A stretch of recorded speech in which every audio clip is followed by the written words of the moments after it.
In case you didn't hear, the leaders of China and Russia got together to talk about a way they could come up with their own currency to trade back and forth with each other. Now, you might be saying, Neil, what the heck does this mean to me? Well, let's say they do that. Let's just hypothetically say they do that.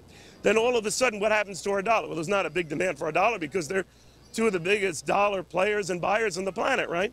So they pull themselves out, our dollar goes down, and you know the rest of the story. All of a sudden, we're in some big trouble. And for shoppers, it could mean a couple of things. Some things from abroad are going to start to look kind of dicey, and shopping in this neck of the woods is going to start to look all over the map.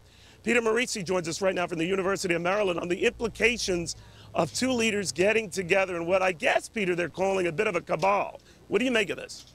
Oh, it is a bit of a cabal. I mean, Russia and China like nothing better than to tweak us. And this is a great time to do it, the eve of a holiday weekend, and with the goings-on with North Korea, and the president behaving, frankly, so weakly. But the bottom line is right now, when we buy a coffee maker from China, we pay with dollars. And then in turn, the exporter there has to convert them to the local currency to pay the factory. Now, Walmart will have to buy some of their currency first to pay the exporter. So it moves back where the transaction takes place, but it won't have a material effect on, say, global trading because China doesn't let anybody hold their currency. All right, well, let's bring it back to terms people can understand better. I mean, I'm in a very busy shopping here, not only with extremely tall children like this young girl behind me.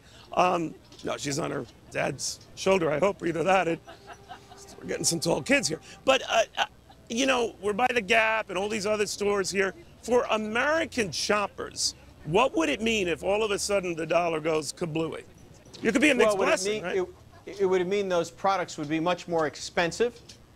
It would also mean that some of them would likely be made in the United States again, which is quite possible. So there would be jobs created. So for the 90% of us that are working, things become more expensive. But for the 10% of us that are not, some of those folks, not a lot, maybe 1 percentage point, would start getting jobs, and that would start to bring the economy back a bit. You know, China's not working in its favor by doing this. It's making a political statement more than an economic statement. Well, what I have here, I always hear this. We're so afraid to get the Chinese rattled and ruffled, and, you know, they own all our debt. And I always think, well, they're in this position because we buy all their stuff. So we have a number on them, don't we?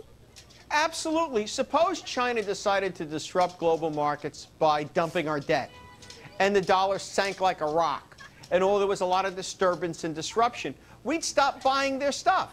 Yeah. If we stop buying their stuff, unemployment would go up, Barack Obama would lose the next election. But think about the social unrest of all the unemployment in China and what that would mean for the Communist Party. No, they're hostage to a situation of their own creation. Right. Peter, great seeing you. Have a wonderful Thanksgiving, my friend.